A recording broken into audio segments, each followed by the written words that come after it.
Hi, the title of my talk is Scanning Probe Microscopy and its applications in studying biological objects to polymer composites. I am a scientist working at CSIR National Chemical Laboratory, which is located in Pune, India. My group has been working since last 15 years on variety of topics in material sciences. Some of the examples are displayed on your screen.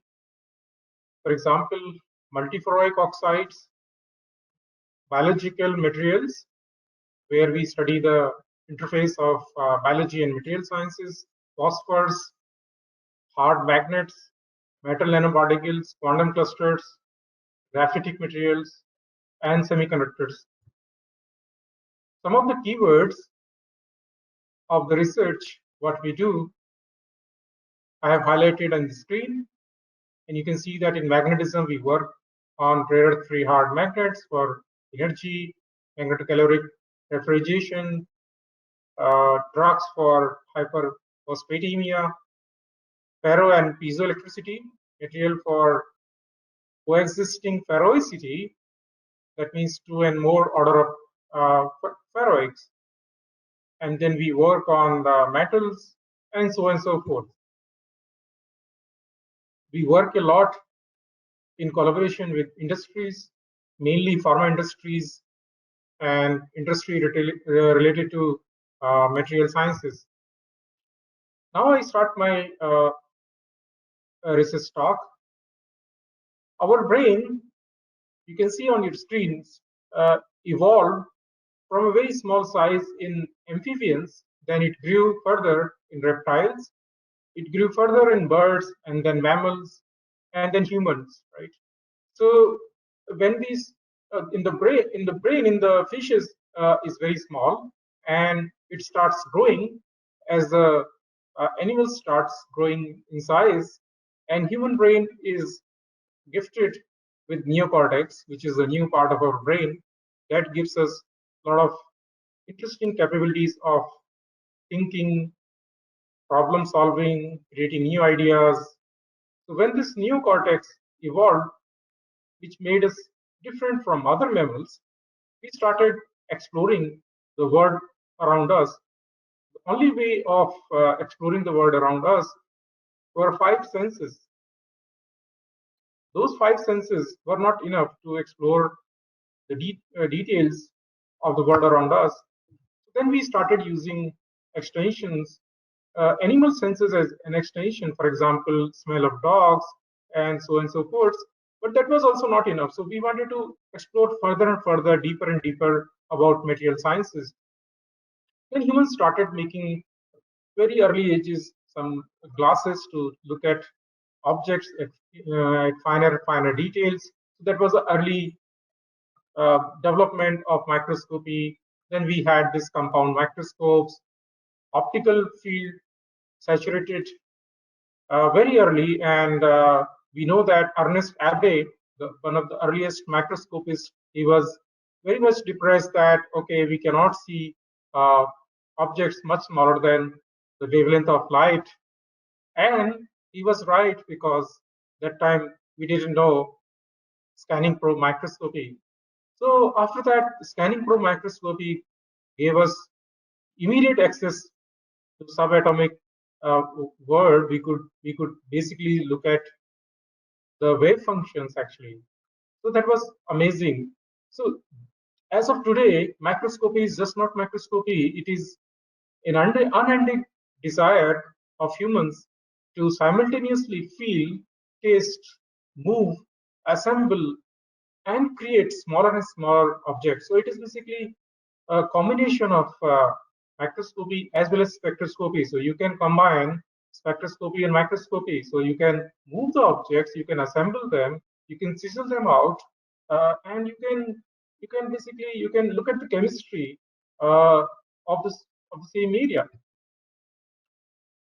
I will now speak a little bit about magnetic material, which is my area of research. So we know that in magnetic material, when we reduce the particle size, for example, you can see on your screen, this is bulk ferromagnet. You can see this is one domain. There is a domain wall. There is another domain which is oriented in the downward direction. There is another domain. If you reduce the particle size below this single domain, then the physics of these particles becomes highly interesting. You have a lot of spins at the surface which might be ordered differently, but you can approximate this single domain particle as a large single magnetic dipole, and then we can correlate the particle diameter with, uh, uh, for example, for different magnetic material or the single domain size. So our interest was to look at the electron conduction in iron oxide particles, Fe3O4, you can see on your screen. And this is the typical behavior, magnetization behavior. This is y-axis is magnetization, and axis is the temperature.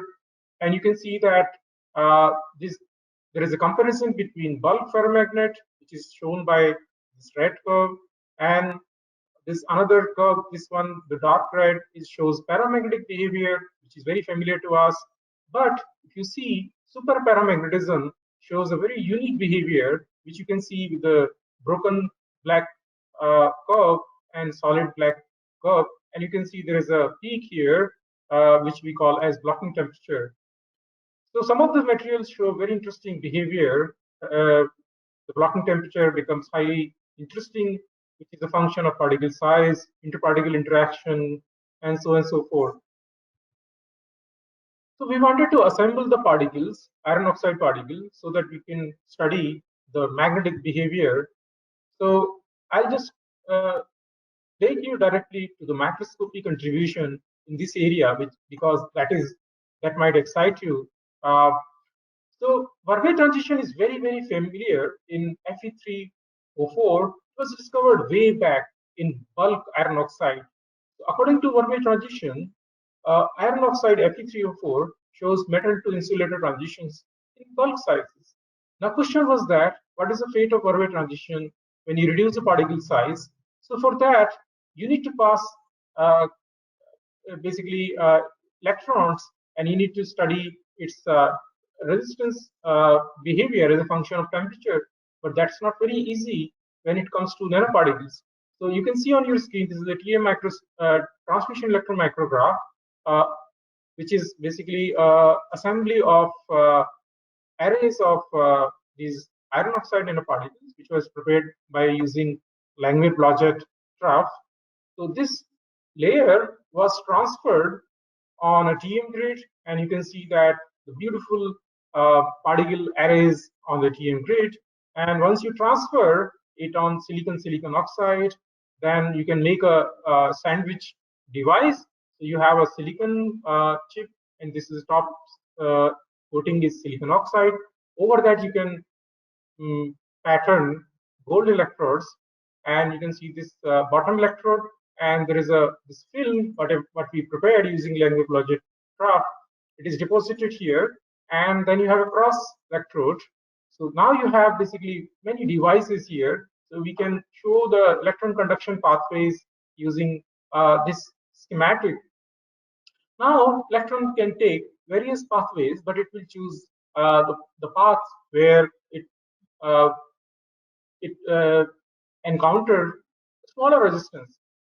Now you can see that this is a schematic how this electron conduction will take place through these devices. So you can see that these are the iron oxide particles, and we are trying to tunnel electrons from this electrode to this particle, and the next, and the next, and the electron has to eject from the electrode on your left hand side. But now when this particle spins is randomly oriented, so you can see that electrons will encounter larger and larger resistance. So then this resistivity will be higher. If you apply magnetic field, so this particle spin will be aligned in one direction, and then you will have smaller resistance. So you can see that this is di over dv, and this is basically the curve which was taken using bulk measurements. So we can see that di over dv curve, current derivative with respect to voltage, and this is applied bias voltage. You can see two sets of curve. This green curve shows you that it's around Fermi energy. It shows a large opening of the energy gap, and you have so these two sets of curves are basically below Verwey transition and above Verwey transition. You can see that this set of curve is above the Verwey transition, which is 110 Kelvin. And below Verwey transition, you can see that it shows insulator-like behavior, and above Verwey transition, it shows metal-like behavior, which is a very unique behavior. And it was the first time we found that it is also observed in nanoparticle size. So essentially, these particles are high quality single crystallites. So that's why you can see this beautiful behavior. But then the question arises: there are many particles, so this is not a observation on few particles. So that's when the scanning tunneling microscopy came into the picture. Then we repeated these measurements using scanning tunneling microscopy, uh, and you can see on your screen two comparative panels. On your left hand side, you see the di over dV curve, and this is bias voltage. The temperature is T is equal to 140 Kelvin, and you can see here T is equal to 70 Kelvin. And this is the STM data, and you can match it with the previous bulk measurements using this kind of devices. And for this, we took mica as a substrate, and we deposited gold, and then we had this iron oxide particles, and there was an STM tip in ultra high vacuum. So you can see that at higher temperature, T is equal to 140 Kelvin, you can see finite density of states, and which is very similar to what we saw in the bulk measurements. And you can see that below orbit transition, T is equal to 70 Kelvin, you can see a gap, and that confirms our measurements which we did using the micron size devices. And here you can see more examples how, as a function of temperature, this di over dV versus bias voltage shows a beautiful temperature dependent behavior, and slowly this gap opens up. So this reconfirms our observation that Verwey transition in Fe3O4 particles does also exist in small nanoparticles of the order of 8 to 10 nanometer, which was very interesting discovery, because it is always a question that what is the fate of these bulk physical properties in nanosize. Now I will give one or two examples of forces. So we uh, care about forces because there are a lot of interesting things we can study around us, and the forces basically even shape our thoughts and the way we our cells are built. There's so many interesting ideas which can be solved by atomic force microscopy or variants of that. And if you look at this table, you will find that there are so many interesting biological processes which where the forces are of the order of piconewton, nanonewton, and uh, and it is very interesting to look at these forces using scanning probe microscopes. Not only that, you would like to study the magnetic behavior, and also you would like to tunnel the current, and you can do so many things. You can capture photons from the surfaces, and of course you can do force spectroscopy. You can measure the electrical charges. So this scanning probe microscopy, no doubt that it has really touched so many areas, and it is really contributing a lot to various fields in soft condensed matter and hard condensed matter. I don't need to discuss in this platform the basics of atomic force microscopy. So I'll directly show you some interesting results from my own laboratory in biological sciences, where we use atomic force microscopy primarily to investigate the biological matter. So this research is quite interesting, where we looked at the synthesis of cobalt oxide nanoparticles using marine bacterium.